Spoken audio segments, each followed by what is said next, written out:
We're at the biblical town and event of Kersey, which is in the Gospel of Mark chapter 5, and also in Luke chapter 8. This is the scene of Christ delivering the man that was demonized by the legion of demons. And this is what it says in Luke 8 and verse 26. Then they sailed to the country of the Gadarenes, which is opposite Galilee. We're actually on the other side of the Sea of Galilee from Capernaum. This is where also in the Bible, when it talks about the prodigal son that went to a far country, and if you remember what the prodigal son did, he earned a living feeding pigs. This is a pig swine herding area of the Decapolis. It was a pagan area. It was nothing to do with Israel. It was where they went to be away from Judaism and the rules in Israel. If you wanted to go to have a party, you would come over to this side. And so over here on the far side, on the pagan side of the Sea of Galilee, Jesus took his disciples in chapter 8 of Luke's Gospel. They went from all of the Judaism and the Pharisees and the scribes and Sadducees on that side to the wild country on this side. And as they were sailing, they stepped out of the boat and there met them a certain man from the city who had demons for a long time. That's our lesson. We're studying the life of Christ. We're looking at who Jesus is. We can tell who Jesus is by examining what he did in each of these cities. He revealed who he was by his miracles. In this instance, right here in Kersey, and behind me you see the cliff where this event happened. Imagine 2,000 pigs behind me grazing on the hillside. As they're up there with their other pigs rooting around, laying in the sun, this man, filled with a legion, which is 6,000 demons, came down to meet Jesus at the boat. Can you imagine the disciples? I mean, they had left the comforts of Galilee. They came across in a storm, if you remember, scared to death they were going to sink. Jesus calms the storm, but it's almost like they went out of the frying pan into the fire because this demonized man comes right to the shore, and it says that he cried out, and after running toward them from the tombs, it says he wore no clothes and he did not live in a house. And it says in verse 29 that he was often kept under guard, bound with chains and shackles, and he could break them, and he would run screeching off, cutting himself into the tombs. That was a horrible scene for the disciples. They wanted to get back in the boat and go home. Jesus wanted to show them he has the power to transform anyone.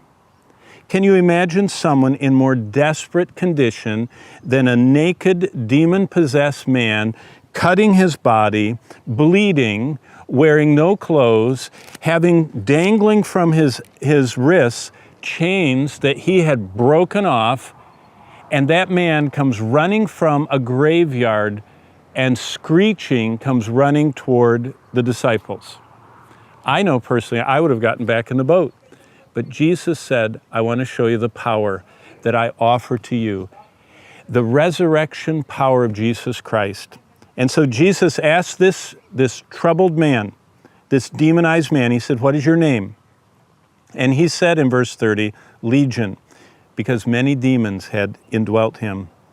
And immediately they, that's the demons, begged Jesus that he would not command them to go into the abyss.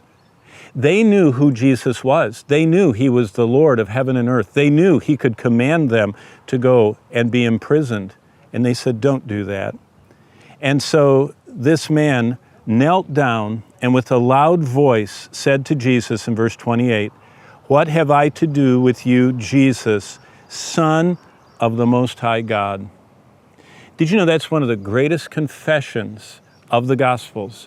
This demonized man knew who Jesus was. It's interesting. The religious leaders hated Christ, denied who he was. The common people speculated, but those from the spirit world, those immortal beings, those powerful angel beings, always knew who Jesus was.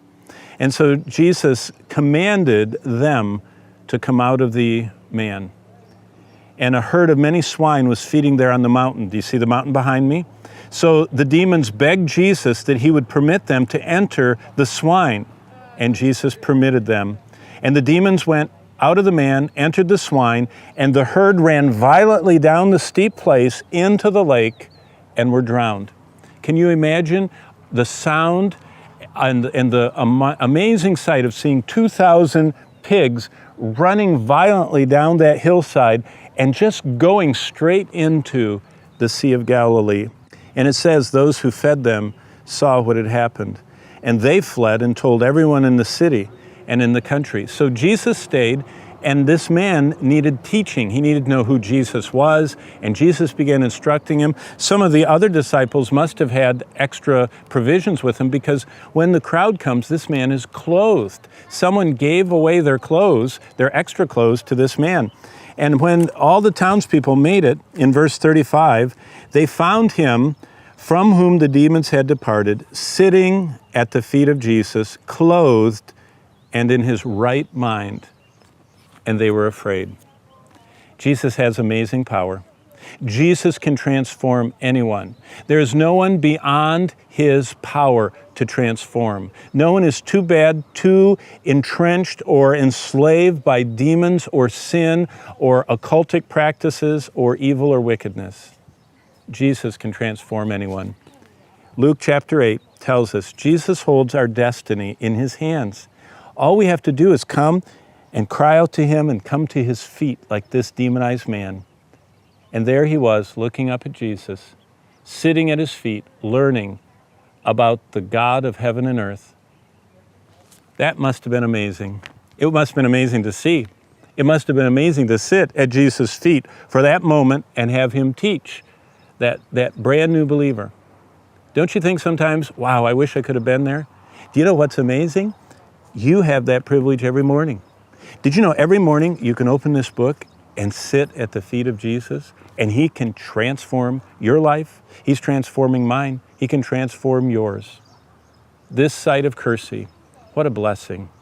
The power of Jesus. What can he do? He can transform anyone.